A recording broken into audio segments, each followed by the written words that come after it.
ചേട്ടാ നമസ്കാരം. നമസ്കാരം. ചേട്ടാ, ഹോർമുസ് കടലിടുക്കുമായി ബന്ധപ്പെട്ടുള്ള വാർത്തകൾ പുറത്തു വരികയാണ്. ഹോർമുസ് കടലിടുക്കിൽ 700 കപ്പലുകൾ കുടുങ്ങി. ഇത് ഇന്ത്യയെ ബാധിച്ചിട്ടുണ്ട് എന്നുള്ള കാര്യത്തിൽ സംശയമൊന്നുമില്ല. ഇന്ത്യയിൽ എണ്ണ പ്രതിസന്ധി ഉണ്ടാകുന്നുണ്ട് എന്നാണ് നിലവിൽ നമുക്ക് ലഭിക്കുന്ന റിപ്പോർട്ടുകൾ. അതിന്റെ പ്രധാനപ്പെട്ട ഒരു കാരണം എന്ന് പറയുന്നത്, ഈ ഖത്തർ എന്ന് പറയുന്ന രാജ്യം നിലവിൽ പ്രതിസന്ധിയിലേക്ക് പോകുന്നു ഇറാൻ ആക്രമണം മൂലം എന്ന വാർത്ത പുറത്തു വരുന്നു.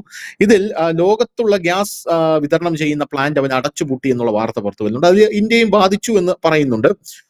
ഇന്ത്യയിലെ ഗ്യാസ് കമ്പനികൾ വ്യവസായങ്ങളിലേക്കുള്ള ഗ്യാസ് വിതരണം 40% കുറച്ചതായിട്ടുള്ള റിപ്പോർട്ട് പുറത്തു വരുന്നുണ്ട്. അപ്പൊ ഈ പ്രതിസന്ധി, ഇന്ത്യയിൽ ഗ്യാസ് പ്രതിസന്ധി ഓൾറെഡി തുടങ്ങിക്കഴിഞ്ഞു.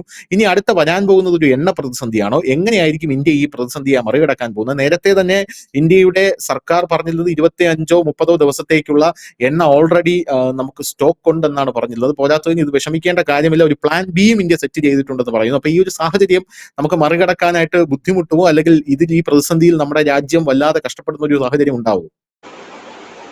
ഇപ്പോൾ നമ്മൾ പുറത്തു വരുന്ന റിപ്പോർട്ട് അനുസരിച്ച് ഏതാണ്ട് 75 ദിവസത്തേക്കുള്ള, അതായത് 25 ദിവസത്തേക്കുള്ള ക്രൂഡും 25 ദിവസത്തേക്കുള്ള ഡീസലുമുണ്ട്. ഇനി ബാക്കി ഇപ്പോൾ എല്ലാ എണ്ണ കമ്പനികളോടും അവരുടെ ഈ പമ്പുകളടക്കം ഉള്ളിടത്തെ സ്റ്റോക്കിന്റെ ഒരു ഇത് ആവശ്യപ്പെട്ടിട്ടുണ്ട് സർക്കാർ. അതും കൂടെ വരുമ്പോഴും ഒരു 25 വരുമെന്ന് കരുതുന്നു. കാരണം ഈ രാജ്യത്തുള്ള മറ്റ് റിഫൈനറികളൊക്കെ ഉണ്ടല്ലോ, പ്രൈവറ്റ് സെക്ടറിലും അല്ലാത്തൊക്കെ ഉണ്ട്. പല പമ്പുകളിലും, വലിയ പമ്പുകളും മറ്റുമൊക്കെ വലിയ രീതിയിൽ സ്റ്റോക്ക് ചെയ്യുന്നുണ്ട്. അപ്പൊ അതിന്റെ എല്ലാം കൂടെ കണക്കെടുക്കുമ്പോൾ ചിലപ്പോൾ ഇതൊരു 65-70 ആയി മാറാൻ സാധ്യതയുണ്ട്. പക്ഷെ ഇതുകൊണ്ട് നമുക്ക് മുമ്പോട്ട് പോവുക അസാധ്യമായ കാര്യമാണ്. അപ്പോഴത്തേക്കും നമുക്കിത് കൺട്രോൾ ചെയ്ത് നിർത്തണമെങ്കിൽ ഇത് റേഷനിങ് ഒക്കെ കൊണ്ടുവരേണ്ടി വരും. അങ്ങനെ പിന്നെ പുറത്തേക്ക് നമ്മൾ കച്ചവടം ചെയ്യുന്ന എണ്ണ നമുക്ക് വേണ്ടെന്ന് വെക്കേണ്ടി വരും. അങ്ങനെ ഒരുപാട് കാര്യങ്ങളുണ്ട്. ഈ സാഹചര്യത്തിലാണ് ഇന്നലെ ന്യൂസ് ഇന്ത്യ മലയാളം ഒരു വാർത്ത നൽകിയിരുന്നു. നമ്മളത് ചർച്ച ചെയ്യുകയും ചെയ്തിരുന്നു. ഇന്ത്യ റഷ്യയുമായിട്ട് ചർച്ച നടത്തുകയും നമ്മുടെ എല്ലാ കമ്പനികളോടും റഷ്യയിലോട്ട് പൊക്കോളാൻ പറഞ്ഞു. പക്ഷെ അവിടെ ഒരു പ്രശ്നം അവശേഷിക്കുന്നുണ്ടായിരുന്നു.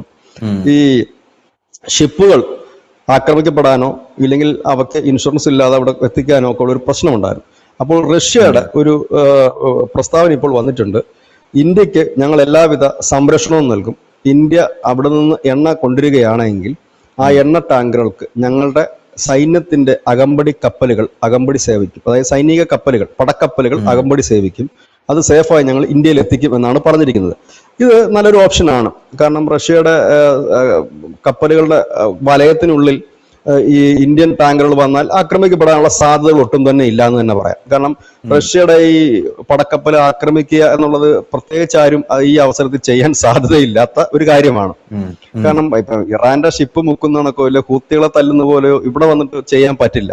കാരണം ഈ പുടിൻ ഏത് രീതിയിൽ പ്രതികരിക്കുമെന്ന് പറയാനും കഴിയില്ല. അപ്പൊ സ്വാഭാവികമായി പിന്നെ ഇങ്ങനെ ഇപ്പൊ ഇന്ത്യ നടത്തുന്ന നീക്കത്തിൽ അമേരിക്കയെ സംബന്ധിച്ച് പ്രത്യേകിച്ച് ഒന്നും പറയാനില്ല അവർക്ക്.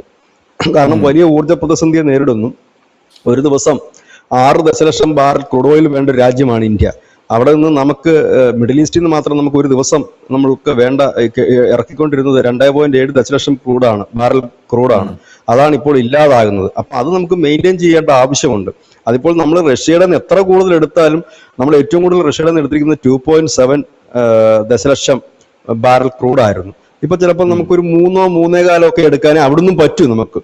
ഇപ്പൊ ഈ മൊത്തത്തിൽ കൊണ്ടുവരിക എന്നുള്ളത്, ഇത് കൊണ്ടുവരിക എന്നുള്ള ഒരു റിസ്ക് ഉണ്ട്. 2, ഈ മിഡിൽ ഈസ്റ്റ് പോലെ എളുപ്പമല്ല റഷ്യയിൽ നിന്ന് എണ്ണ കൊണ്ടുവരിക. അതിന് ദൂരെ കൂടുതലാണ്, ടൈം എടുക്കും അത് ഇവിടെ എത്താൻ. അങ്ങനെ കുറെ പ്രശ്നങ്ങളുണ്ട്. അപ്പൊ നമുക്ക് ചെയ്യാൻ പറ്റുന്നത് ചിലപ്പം ഒരു 3 ലക്ഷമോ 3.25 ദശലക്ഷം ബാരൽ ഒരു പക്ഷെ പേരുടെ കൊണ്ടുപോകാൻ പറ്റും. അപ്പോഴും നമുക്ക് പിന്നെയും ഒരു 3 ദശലക്ഷത്തിനടുത്തുള്ള ബാരലിൽ ഷോർട്ടേജ് അപ്പോഴും കാണിക്കുന്നുണ്ട്.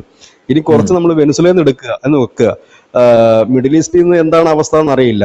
ഇനി നൈജീരിയ അവിടെ നിന്നൊക്കെ കൊണ്ടുവരിക എന്നുള്ള ഒരു വലിയ റിസ്ക് ഫാക്ടർ ഉണ്ട്. ഇനി അവിടുന്ന് എല്ലാം കൂടെ എടുത്താലും ഈ 3 ലക്ഷത്തിലേക്ക് എത്താൻ പറ്റും. അതായത് മിഡിൽ ഈസ്റ്റിൽ നിന്നുള്ള എണ്ണ മെയിൻറ്റെയിൻ ചെയ്യണം.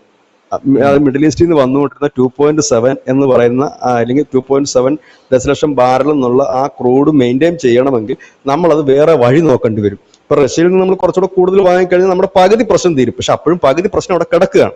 ഈ ഒരു സാഹചര്യത്തിലാണ് അമേരിക്കക്ക് പ്രത്യേകിച്ചൊന്നും പറയാൻ കഴിയില്ല. ഇതിനിടയ്ക്ക് ട്രംപ് അദ്ദേഹത്തിന്റെ സോഷ്യൽ മീഡിയ അക്കൗണ്ടിലൂടെ ഒരു പോസ്റ്റ് ചെയ്തിട്ടുണ്ട്. അതിൽ അദ്ദേഹം പറയുന്നത്, ഗൾഫ് വഴി സഞ്ചരിക്കുന്ന കപ്പലുകൾക്ക് രാഷ്ട്രീയ റിസ്ക് ഇൻഷുറൻസ് ഏർപ്പെടുത്തും.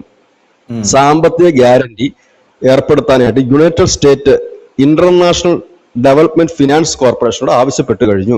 അതായത് എല്ലാ കപ്പലുകൾക്കും അവിടെ ഇത് നൽകാനും, പിന്നെ ഹോർമുസ് വഴി കടന്നു പോകുന്ന കപ്പലുകൾക്ക് ഞങ്ങളുടെ പടക്കപ്പലുകൾ അകമ്പടി സേവിക്കും. എന്നാണ് ഇപ്പോൾ അമേരിക്ക പറഞ്ഞിരിക്കുന്നത്. റഷ്യ ഇന്ത്യയുടെ കാര്യത്തിലാണ് പറഞ്ഞിരിക്കുന്നത്. അമേരിക്ക വേൾഡ് മുഴുവനാണ് പറഞ്ഞിരിക്കുന്നത്. ആർക്ക് വേണമെങ്കിലും ഇതുവഴി വരാം, ഞങ്ങൾ അകമ്പടി സേവിക്കും എന്നാണ് പറഞ്ഞിരിക്കുന്നത്. ഇതാണ് ഇതിന്റെ ഒരു പ്രധാന വിഷയം. പക്ഷെ ഇവിടെ നമ്മൾ ശ്രദ്ധിക്കേണ്ട ഒരു കാര്യം, ഈ എണ്ണ വിപണിയുമായി ബന്ധപ്പെട്ട് രാജ്യങ്ങൾ അങ്ങോട്ടും ഇങ്ങോട്ടും പോവുകയും ലോകത്ത് എണ്ണ പ്രതിസന്ധി ഉണ്ടാകുകയും ചെയ്താൽ അമേരിക്കയ്ക്ക് ഇപ്പോൾ കിട്ടുന്ന ഹൈപ്പും പിന്തുണയും കിട്ടിയെന്ന് വരില്ല.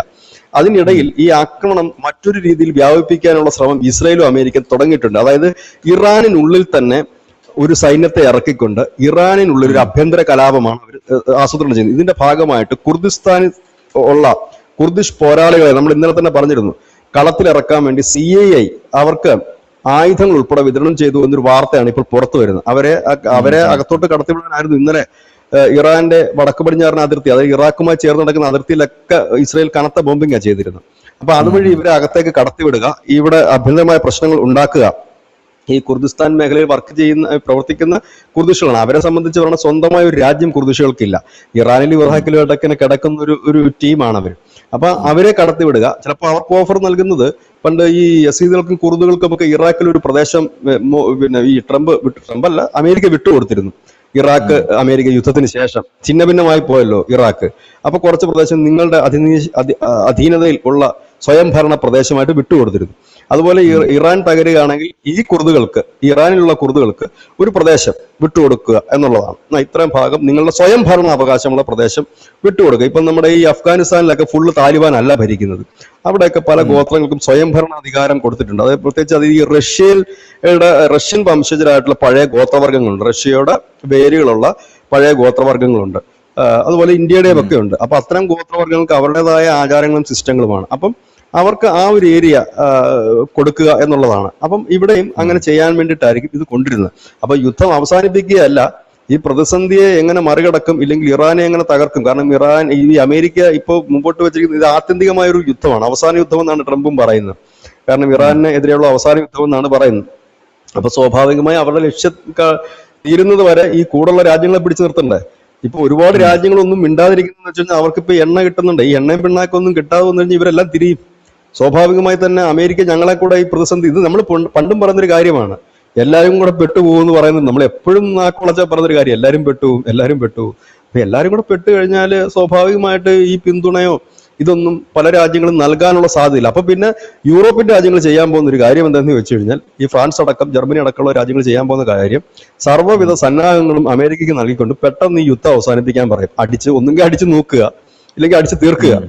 അതല്ലെങ്കിൽ ഇത് നടക്കാൻ പറ്റില്ലെന്ന് പറയും. അങ്ങനത്തെ ഒരു അവസ്ഥയിലേക്കാണ് ഇപ്പൊ പോയിക്കൊണ്ടിരിക്കുന്നത്. ഇന്നലെ മുതൽ തന്നെ എണ്ണ നീക്കങ്ങൾ നടക്കുന്നില്ല എന്നുള്ളതാണ് പുറത്തു വരുന്ന വിവരം.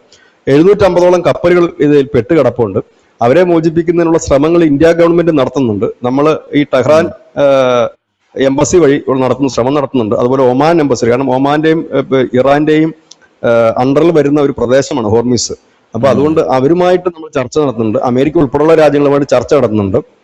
ഇത്തരം ഷിപ്പുകൾ വിട്ട് നമ്മൾ മാത്രമല്ല ചർച്ച നടത്തുന്നത്, മറ്റു പല രാജ്യങ്ങളും നീക്കം നടത്തുന്നുണ്ട്. കാരണം അവരുടെ ഷിപ്പുകൾ അവർക്ക് അവിടുന്ന് എത്തിക്കേണ്ടതായിട്ടുണ്ടല്ലോ. കാരണം ഇവർ നേരത്തെ മുൻകൂട്ടി അറിഞ്ഞതല്ല. ഇന്ത്യയുടെ ഒന്നും അധികം ഷിപ്പുകൾ കാര്യങ്ങളൊന്നും തന്നെ ഇല്ല അവിടെ എന്നുള്ളതാണ് അറിയാൻ കഴിയുന്നത്. പക്ഷെ ഇന്ത്യക്കാരായിട്ട് ഒരുപാട് പേര് പല ഷിപ്പുകളായിട്ട് പണിയെടുക്കുന്നുണ്ടെന്നുള്ളത് മറ്റൊരു യാഥാർത്ഥ്യവുമാണ്. അപ്പൊ ഇങ്ങനെ നിൽക്കുന്നതാണ് അവസ്ഥ. ഏതായാലും ഈ പടക്കപ്പലുകളുടെ ഇന്ത്യക്ക് വേണ്ടി പടക്കപ്പലുകൾ ഒരുക്കാൻ റഷ്യ തയ്യാറെടുക്കുന്നു എന്നുള്ളതാണ് വലിയൊരു വാർത്ത.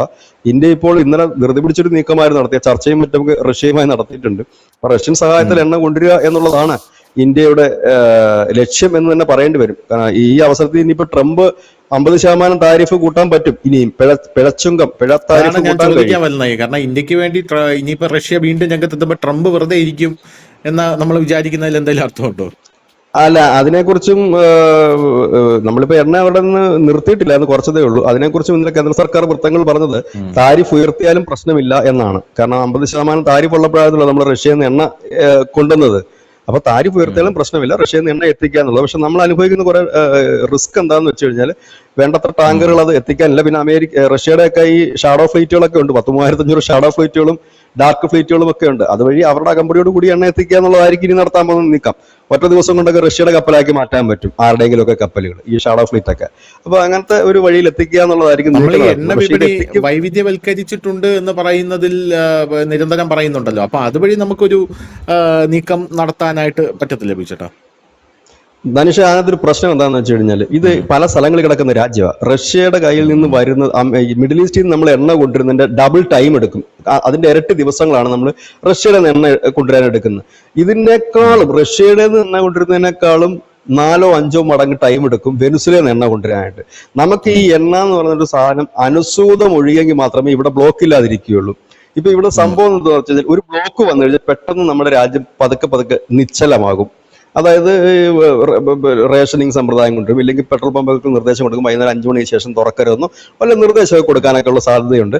അങ്ങനെയൊക്കെ ഒരു പ്രതിസന്ധിയിലേക്ക് വരും. അപ്പൊ പ്രതിസന്ധി ഉണ്ടാകാതെ പോകണമെങ്കിൽ ഇത് നല്ല ഒരു ഒഴുക്ക് കണക്ക് പോകണം, നല്ല ഫ്ലോയിൽ പോകണം. ഇപ്പൊ റഷ്യയുടെ എണ്ണ വരുന്നു, അതിന് തൊട്ടു പിന്നാലെ വെനുസുലയിൽ നിന്ന് വരുന്നു, മിഡിൽ ഈസ്റ്റിൽ നിന്ന് വരുന്നു, ഇങ്ങനെ എല്ലായിടത്തു നിന്നും വരുമ്പോഴേക്കും ഇവിടെ ഒരു ഫ്ലോയിൽ പോകാൻ പറ്റും. ഇതിനകത്ത് ഏതെങ്കിലും ഒരു ചെയിൻ മുറിഞ്ഞാൽ, പ്രത്യേകിച്ച് വലിയ എണ്ണ നൽകുന്നവർ നിന്നൊരു ചെയിൻ മുറിഞ്ഞു കഴിഞ്ഞാൽ ഈ ബ്ലോക്ക് ഇത് റെഡിയാക്കി എടുക്കുക എന്നുള്ളത് പ്രയാസകരമാണ്. അതാണ് ഞാൻ പറഞ്ഞത്, ഇതിന്റെ ദൂരം, ഇതിന്റെ ദിവസങ്ങൾ 45 ദിവസം അങ്ങാണ്ടാണ് റഷ്യയിൽ നിന്ന് വരുന്നത്, 17 ദിവസവും മറ്റാണ് മിഡിൽ ഈസ്റ്റിൽ നിന്ന് വരുന്നത്. ഇതിന്റെയൊക്കെ റഷ്യയുടെ വരുന്നതിനേക്കാൾ 5 ഇരട്ടി ദിവസങ്ങൾ അതിനടുത്ത് വരുമെന്നാണ് പറയുന്നത് വെനുസുലയുടെ എണ്ണ ഇവിടെ എത്തിക്കുന്നതിന്. അപ്പൊ ഇങ്ങനെയൊക്കെയുള്ള കുറച്ച് റിസ്ക് ഫാക്ടർ നമുക്കുണ്ട്. അപ്പൊ നമ്മുടെ കയ്യിലുള്ള സ്റ്റോക്ക്, ആ സ്റ്റോക്ക് തീരുന്നതിന് മുമ്പ് മാക്സിമം സ്റ്റോക്കുകൾ ഇവിടെ എത്തിക്കുക, ഇതൊക്കെ എന്ന് പറഞ്ഞാൽ ഹൈലി റിസ്ക് ആണ്, ധൃതി പിടിച്ച് നടത്തേണ്ട നീക്കങ്ങളാണ്. കാരണം നമുക്ക് ഈ മിഡിൽ ഈസ്റ്റിൽ ഇപ്പോഴത്തെ കണ്ടീഷൻ കണ്ടുകൊണ്ട് ഒന്നും പ്ലാൻ ചെയ്യാൻ കഴിയില്ല. ഇവിടുത്തെ യുദ്ധം തീർന്നിട്ട് എണ്ണ ഇറക്കാം എന്ന് പറഞ്ഞിട്ട് ഇരുന്നിട്ട് കാര്യമില്ലല്ലോ, അത് നടക്കാൻ പോകുന്നൊരു കാര്യവുമല്ല. പിന്നെ ഈ വെനുസുല എന്നൊക്കെ എന്ന് പറഞ്ഞാൽ നമുക്ക് ഒരു പരിധി കൂടുതൽ എണ്ണ കൊണ്ടുവരാനും നമുക്ക് കഴിയില്ല. ഇങ്ങനെയൊക്കെ ഉള്ളതുണ്ട്. ഇവിടെയൊക്കെ പ്രശ്നം എന്താണെന്ന് വെച്ച് കഴിഞ്ഞാൽ ദൂരം കൂടും തോറും ചെലവും കൂടും. അതായത് ഈ ട്രാവലിംഗ് എക്സ്പെൻസ് എന്ന് പറഞ്ഞൊരു സാധനം ഉണ്ടല്ലോ, ഇത് കൊണ്ടുവരാൻ ട്രാൻസ്പോർട്ടേഷൻ ചാർജ് അത് കൂടുതലായിരിക്കും. മിഡിൽ ഈസ്റ്റിൽ നിന്ന് കൊണ്ടുവരുന്നതിനേക്കാളും ഇരട്ടിയോ 3 ഇരട്ടിയോ കൊടുക്കേണ്ടതായി വരും.